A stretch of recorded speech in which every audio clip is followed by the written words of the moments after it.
Welcome to the Health Nucleus. I'm excited to tell you about our new clinical offering, and I'll start out by introducing myself. My name is Pamila Brar, and I'm the Medical Director here at the Health Nucleus.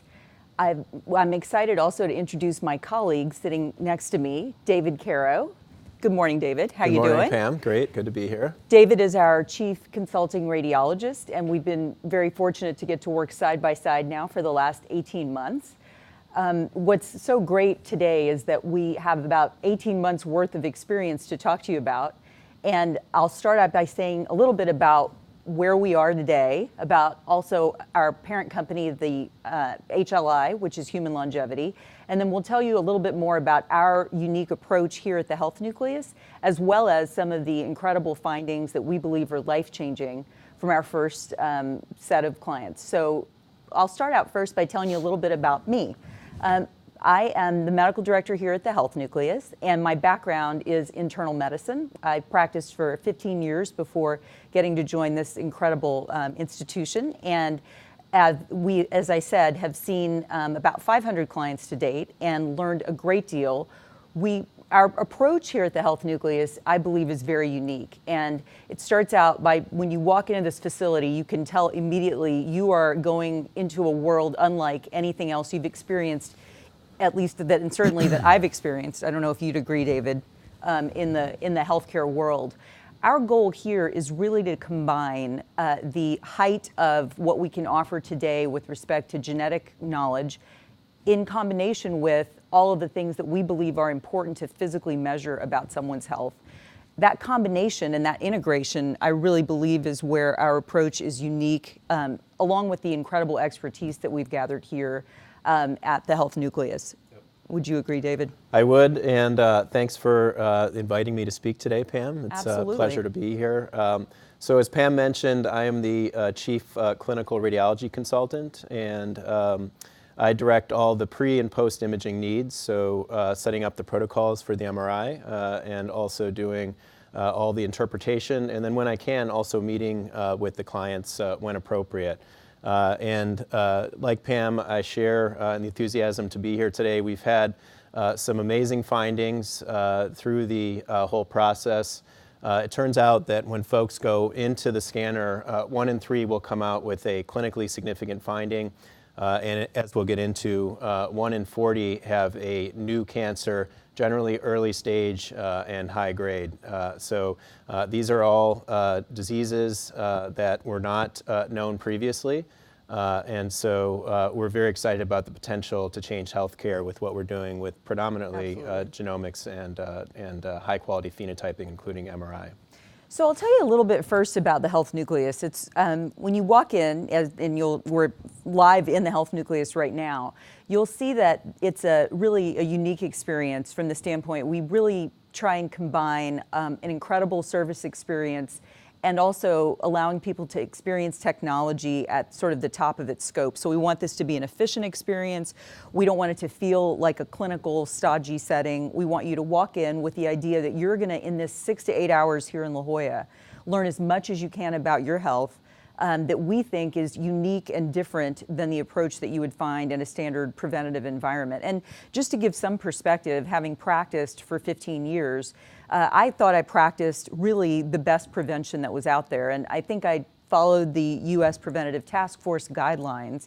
But always sort of in the back of my mind, I wondered, am I missing something? What if I'm basically making decisions and recommendations for my patients in my prior life as an internist based on their age and their gender without really personalizing the recommendations that I gave them toward their individual either genetic risk or their lifestyle risk? So here, we've, as a clinical team, which includes myself, our radiologist sitting here next to me, our cardiologist, neurologist, oncologist, and it goes on and on, including bioinformatics experts, geneticists.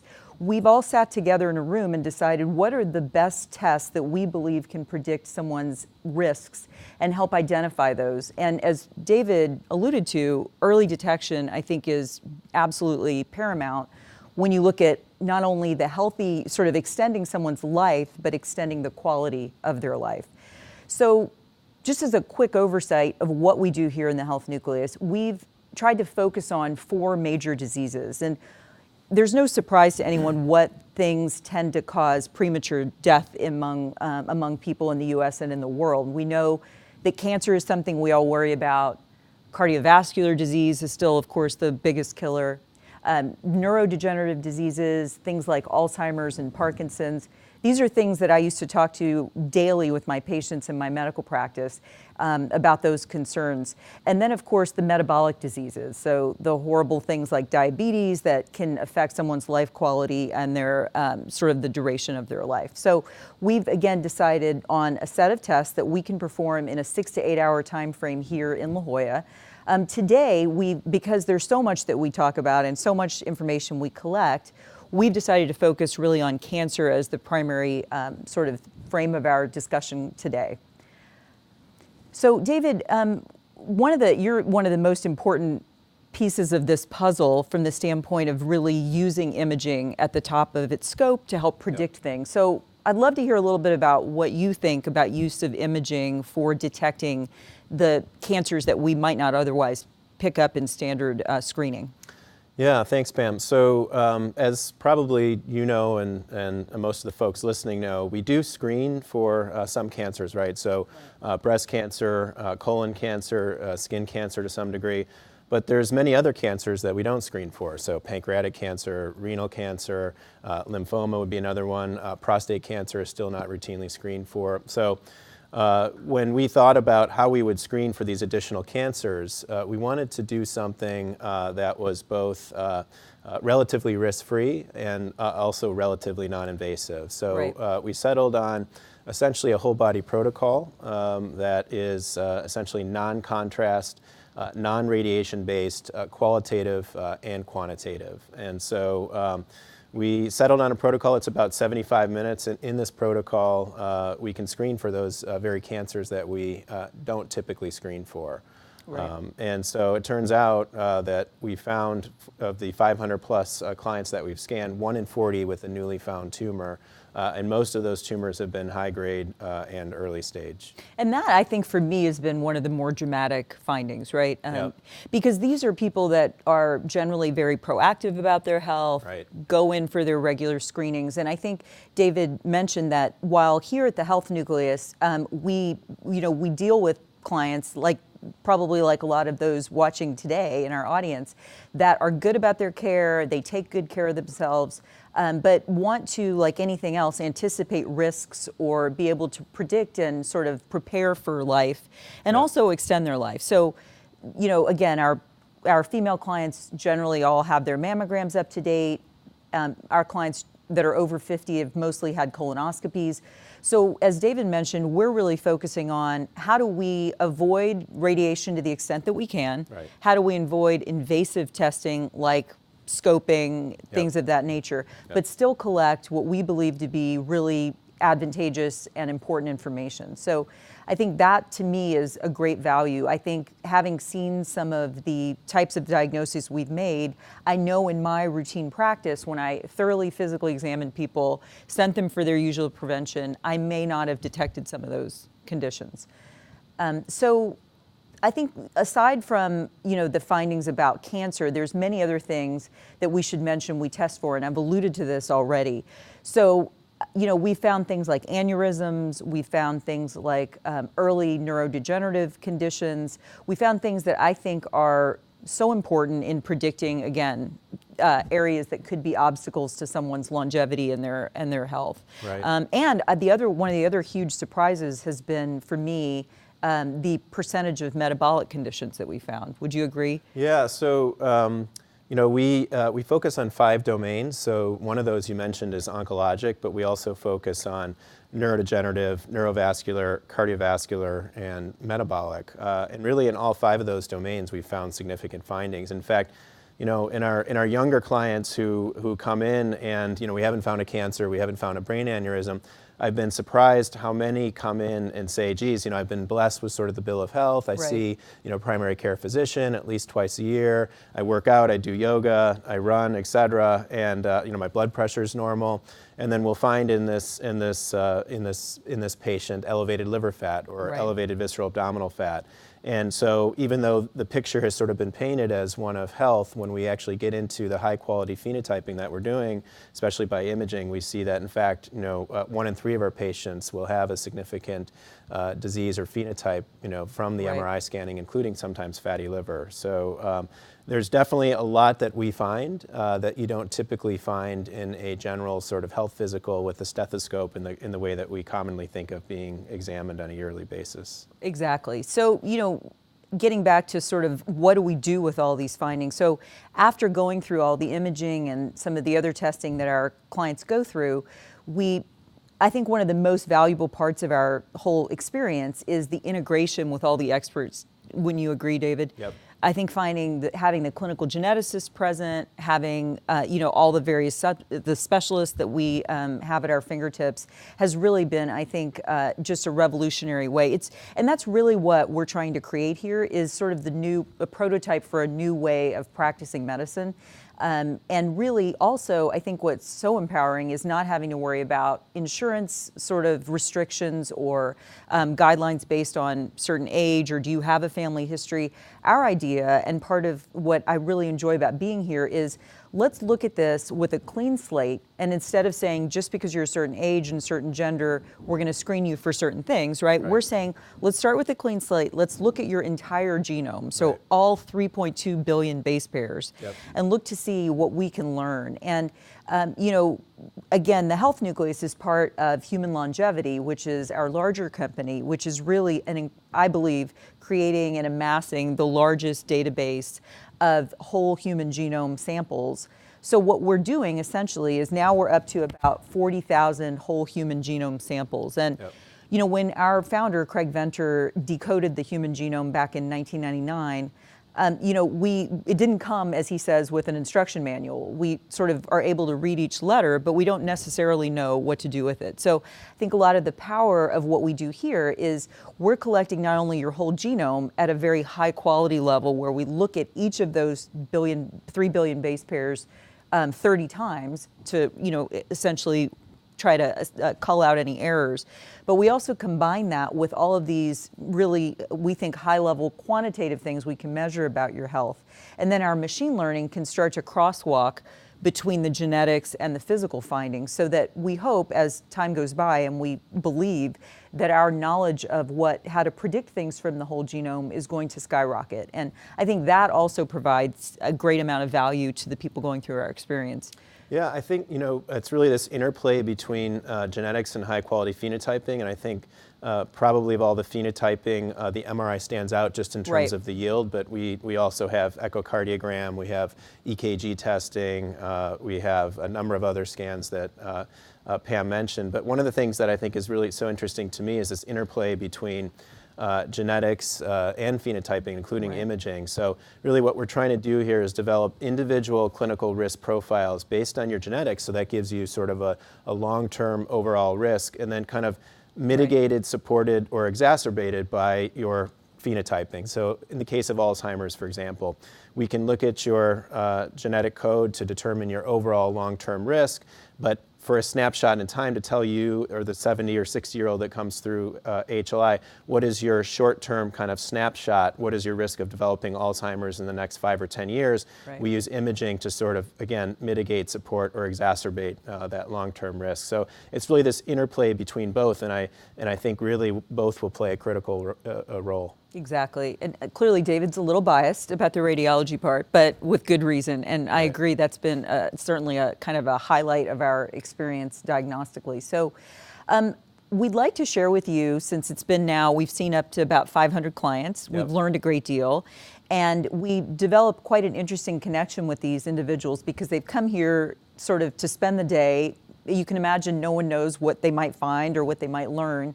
And we are really honored to be on this journey to see what we can discover about people and then to help them hopefully develop kind of a long-term care plan around the findings, whether it be things like fatty liver, insulin resistance, other types of bone loss, things of that nature. So we've developed this relationship with our clients, and some of those clients who have had, we believe, really significant findings have been kind enough to allow us to share those findings with you today. And so I'll let David share some of the important findings that we've had to date. Great.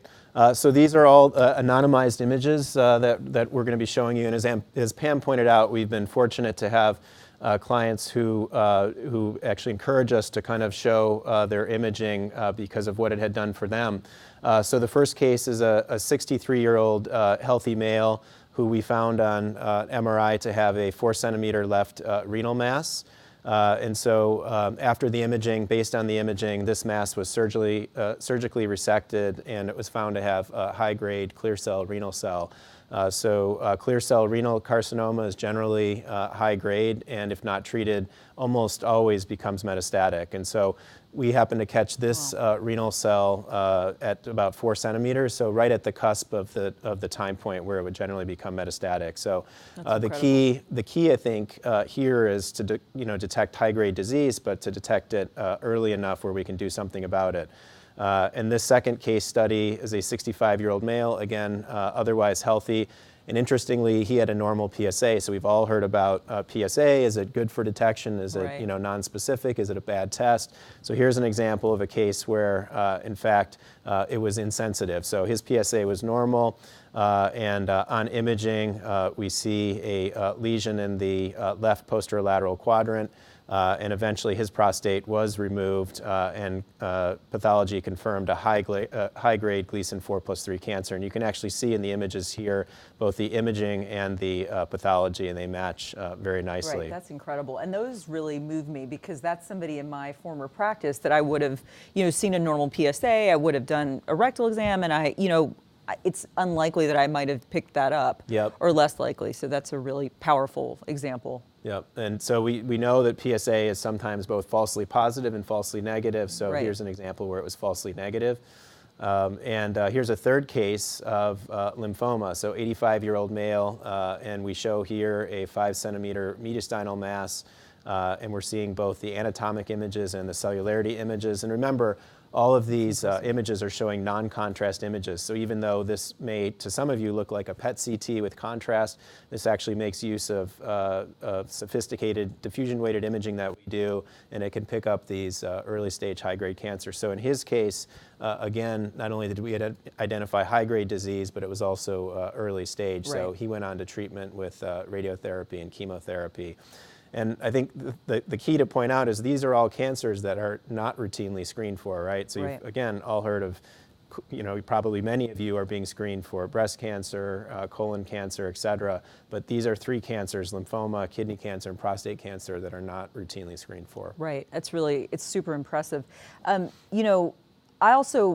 is an interesting opportunity too to think about the fact that, again, there's no radiation. People often ask us, well, we heard about the CAT scan craze years ago. But with MRI, you're in the scanner, there's no radiation involved, and I think that's a really beneficial part of what we do. Also, one question that comes up quite often is, how does our MRI differ from other standard MRIs? So let's say I wanted to drive down the street and get a whole body MRI. I wonder if you can comment about that. So two things. One, that it is very different from, some of you who are listening may have heard of whole body CT scans, right? And this kind of became a little poisonous in the 1980s because of all the false positives. So because there's very poor soft tissue contrast with CT, any little ditzel or abnormality that we saw had to be followed up with further imaging, had to be, potentially even biopsies. So it led to a lot of unnecessary, invasive procedures, whether it was an additional scan with contrast or a biopsy. And so what we found with our non-invasive, non-radiation-based exam is that we have much more specificity. So MRI is great because it actually has a great deal of soft tissue contrast intrinsically. So it really minimizes false positives. So we haven't yet referred any of our clients for a biopsy that did not come back positive. And that, to me, has probably been the single most exciting and surprising thing is that I think when we started this journey, we all wondered, are we going to have a lot of false positives, or what we use the term incidentallomas in medicine? But it's been, I think, the integration of all the data and also using this post-processing technology and your expertise has really, I think, minimized that, which is, I think, a critical part of what I feel good about here. So we've gone through a few cancer cases, which hopefully give you a sense. And what's interesting is those cases are all people to me, and it's really been a powerful part of what we do, and I'm very proud. I know you and I often exchange messages.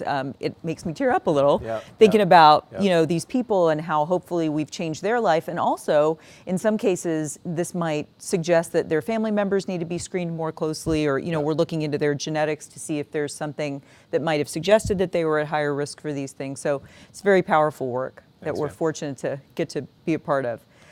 So we've seen, as I said, 500 clients to date, but we sort of started really analyzing our work and have gotten through a rigorous analysis of the first 209, which we're framing up for hopefully a publication in a major national journal in the, hopefully in the next 6 to 9 months, right? Yep. Keeping our fingers crossed. Right.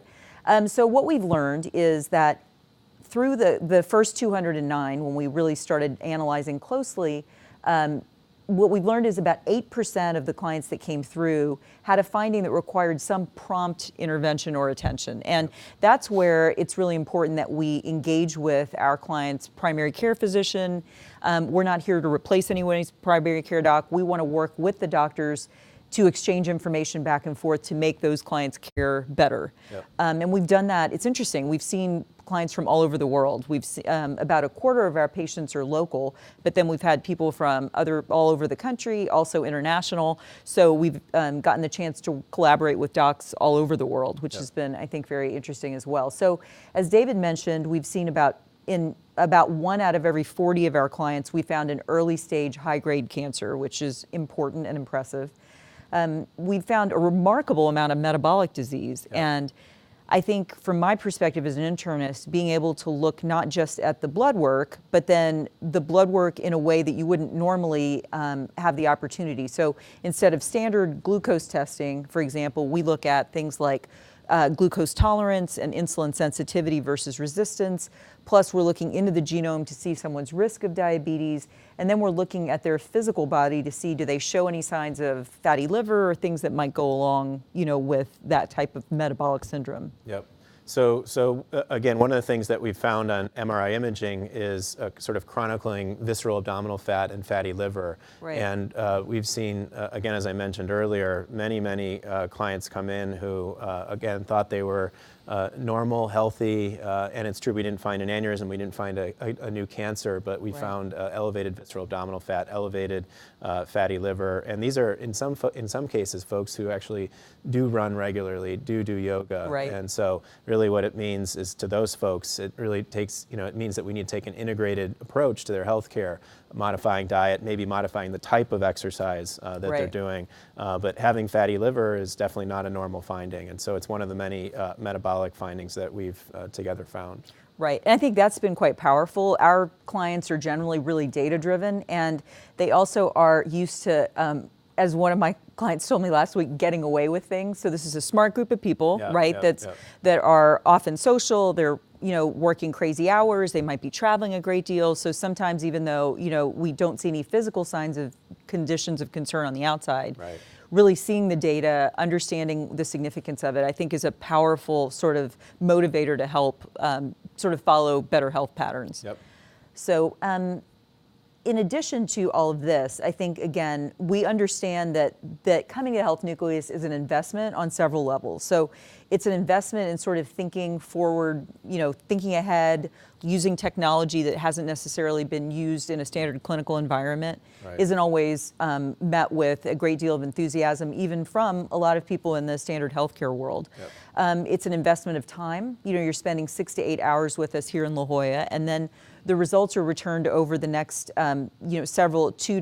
basically 2 weeks to 12 weeks as we get the various tests back.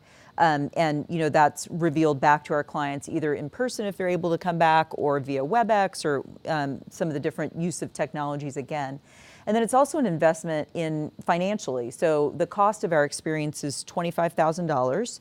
That includes the testing, that includes the analysis of all the data, the integration, the time of the clinical team, and then also our reaching out to you periodically over the course of the next, essentially every quarter throughout that year to help see, have you followed through on the things we recommended? Do you have any questions? Does your doctor know how to integrate the genetics? Things of that nature. So we appreciate that, and we're excited to see what we can learn.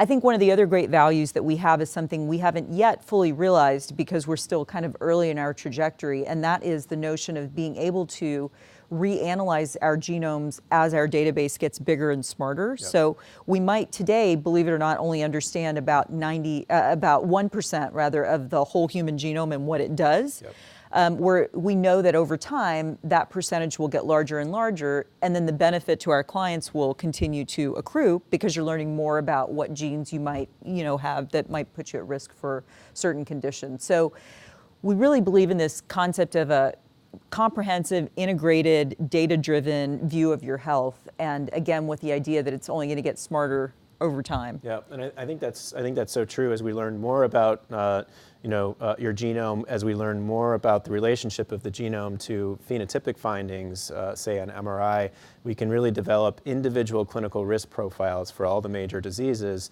that takes into account both imaging and genetics. So right. You might be able to find, based on your genomics, that in fact your risk is tenfold greater or tenfold less, say, than the average 70-year-old with, say, for prostate cancer, for Alzheimer's disease. Right. And so, this process is sort of iterative, and what we can do in 2017 might be, different from what we can do in a year or two from now. But the approach that we take is that once we have your genome, as we collect more and more data, we can sort of iteratively, right.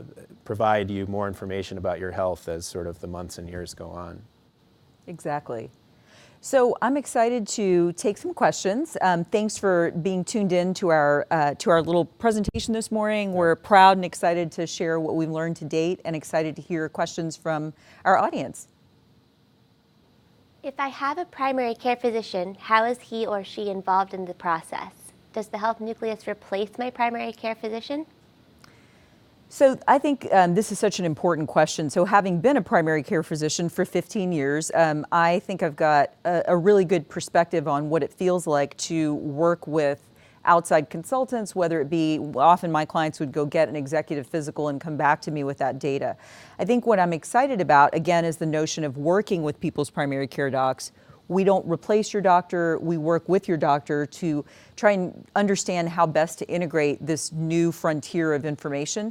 So for example, things like pharmacogenomics. So as part of your whole genome, we're able to tell you and analyze, based on your genetics, do you metabolize certain drugs differently than the average person would? And in that case, that data can be invaluable in times of as we say, sickness and in health. Right, because if you happen to know that, for example, your body metabolizes a blood thinner either faster or slower than the average person, that can, have critical importance in important times. So we work with your doctor, don't replace your doctor. And some of our clients have actually brought their doctors with them for their return of results experience, which to me is sort of the ideal model. And we're hoping we can get more of that over time. Yep.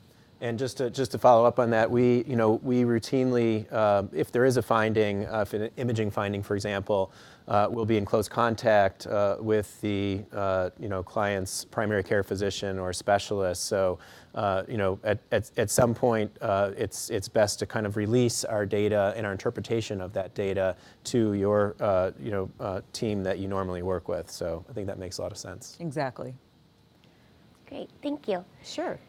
I hear so much about 23andMe. How are you different?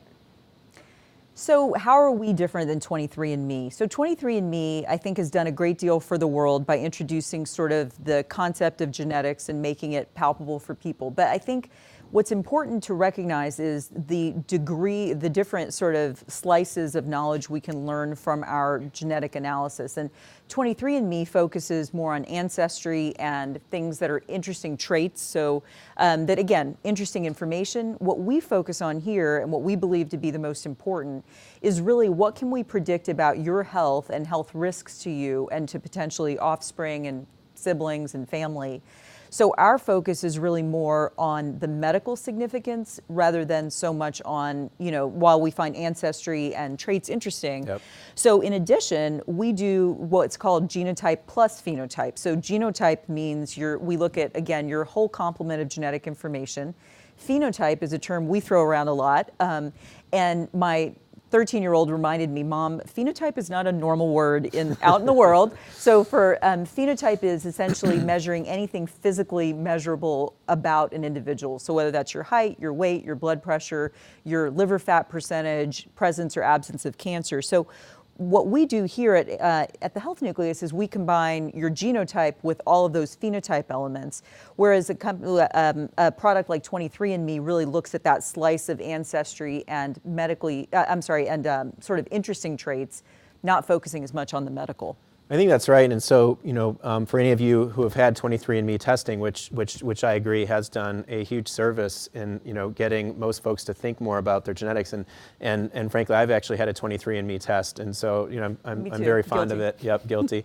But so one of the things you'll learn if you take a 23andMe test is what is my Neanderthal percentage of my DNA, and so right. While that is sort of interesting from a historical perspective, it doesn't really give you information about your health and how your health, say, from Alzheimer's or prostate cancer, a number of other right. diseases might be affected. So I think that really is the difference, moving from sort of interest and kind of traits into what can your genome tell you about your individual clinical risk profile for Alzheimer's disease, prostate cancer, you name it, and how does that interplay with your imaging or your echocardiogram or your EKG, exactly. Et cetera. Exactly. And what I've learned, which has been very interesting, is the notion of there are some single gene conditions where you just need an abnormality in one gene.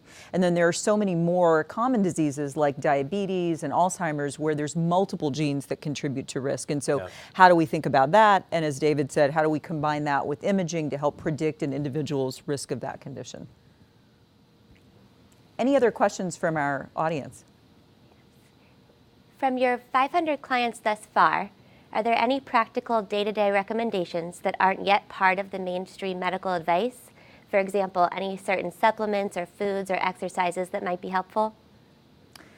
That's a great question. So of the 500 or so clients, what have we learned that might apply to everyone? I would say, clearly I have a very specific view of things. I think what's interesting is, to be honest, the knowledge that we learn from this imaging is something I'm not sure that you could gather in other ways, right? No. It's sort of like, even if, one of the things that's been very interesting is people that follow kind of great health preventative lifestyle type things and do their best and take care and do all their normal preventative sort of maintenance. It's incredible how there's still, I think having the imaging is a real advantage that that's not made up for any other way. Yep. I don't know if you would agree. You're obviously a little biased, like we said, right, but right, yeah. right. So I think that one thing for me, I would definitely say is having access to this kind of imaging and this sort of, unfair advantage, so to speak, is really powerful. For those people that choose to do it or can afford it, I think it's really meaningful. Yep. I don't know if you have any other thoughts or comments. The only thing I would add, and you had mentioned this earlier, is how is this different, say, on the phenotype or the imaging side from going to any sort of local imaging center, even hospital or medical center, right. And getting sort of a similar exam done there.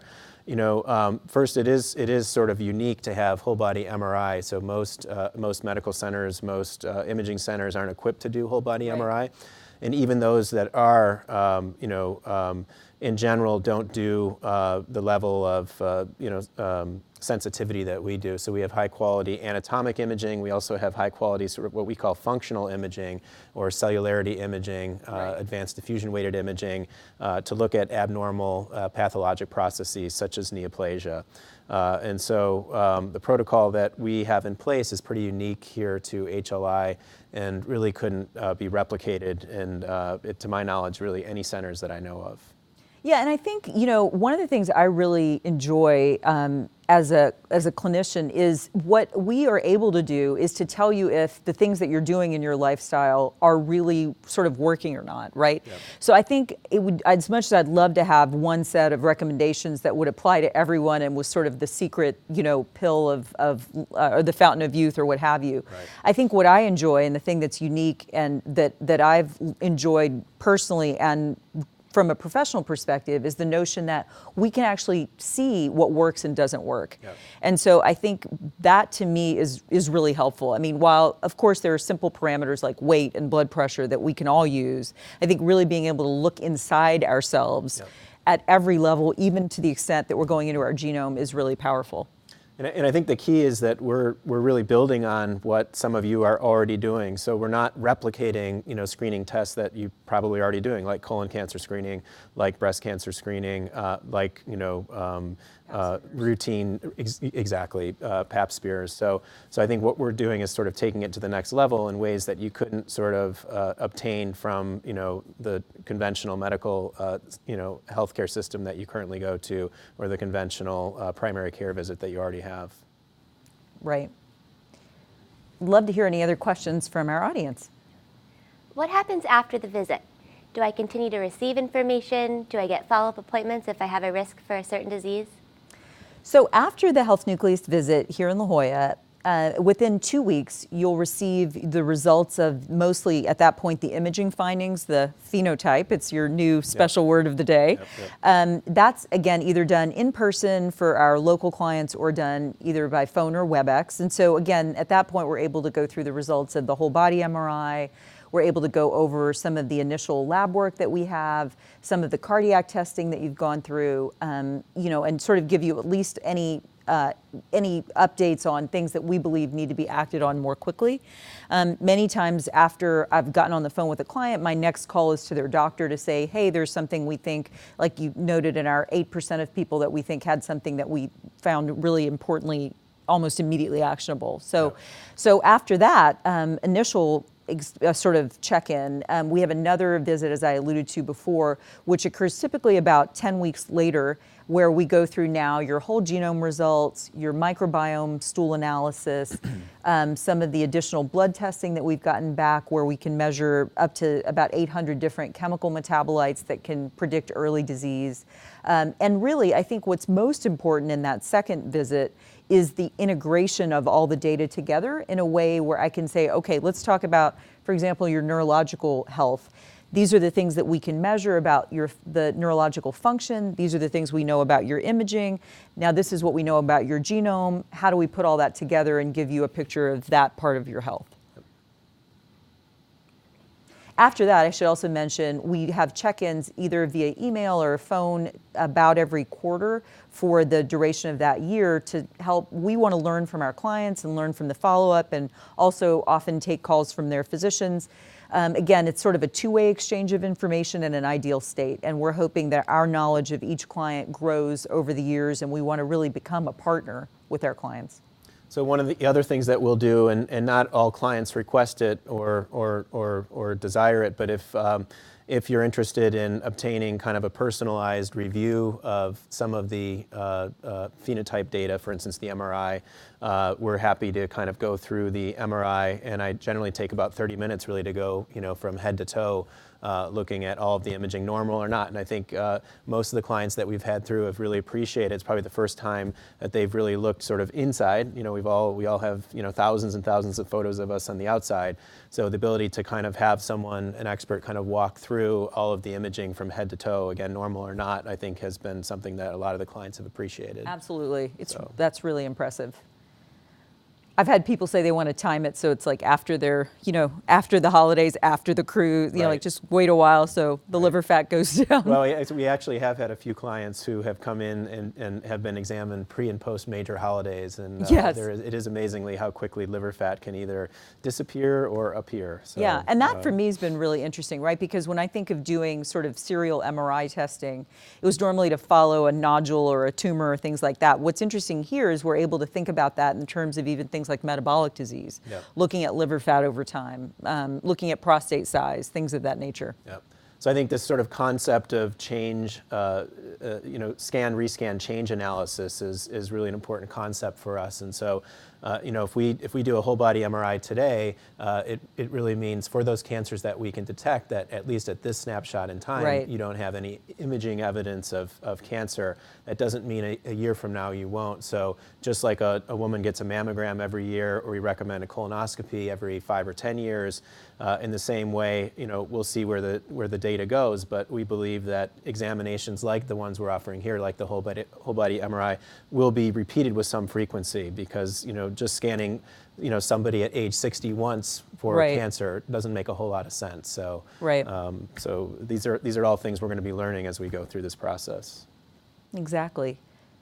Do we have time for maybe another question? How does this compare to an executive physical?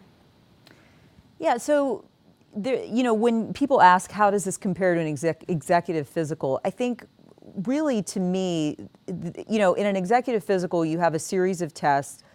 Again, one of the benefits is the efficiency of the experience, which we all can relate to, knowing our lives are busy and hectic and so on. I think here, what we've really tried to do is, instead of doing the standard, again, preventative things stacked up in a nice package where you can kind of knock it out in one day, we've really said, let's just, again, clean the slate and decide what can we do that will help us predict things that you may not have known otherwise.